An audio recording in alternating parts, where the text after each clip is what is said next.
2 Chronicles 8.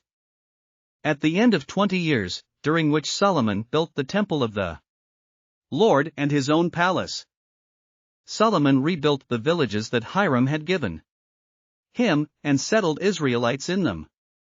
Solomon then went to Hamath Zobah and captured it. He also built up Tadmor in the desert and all the store cities he had built in Hamath.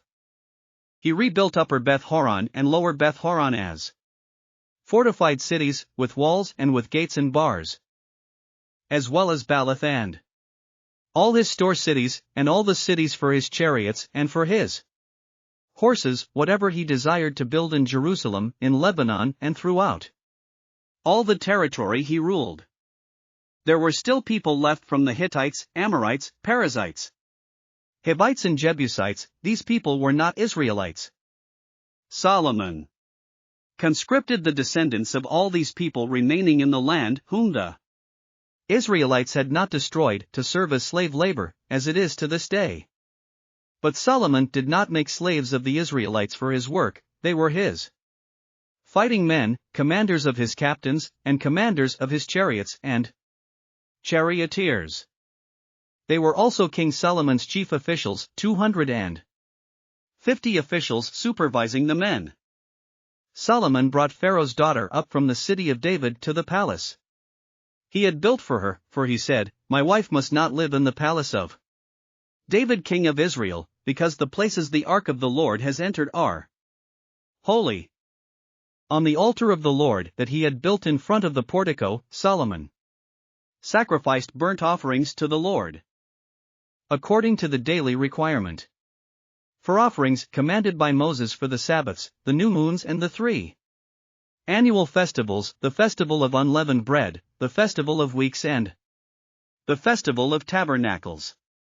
In keeping with the ordinance of his father David, he appointed the divisions of the priests for their duties, and the Levites to lead the praise and to assist the priests according to each day's requirement.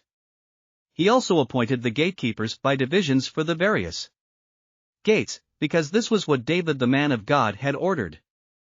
They did not deviate from the king's commands to the priests or to the Levites in any matter, including that of the treasuries. All Solomon's work was carried out, from the day the foundation of the temple of the Lord was laid until its completion. So the temple of the Lord was finished. Then Solomon went to Ezion-Geber and Elath on the coast of Edom.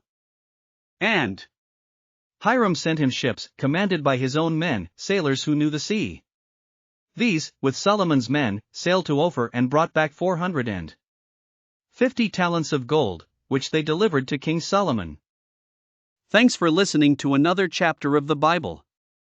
At My Faith Fuel, we believe a good coffee fuels your faith and energizes your day. Please visit myfaithfuel.com to explore our delicious coffee blends. Part of each purchase goes to training worshipers around the world. Thanks for listening.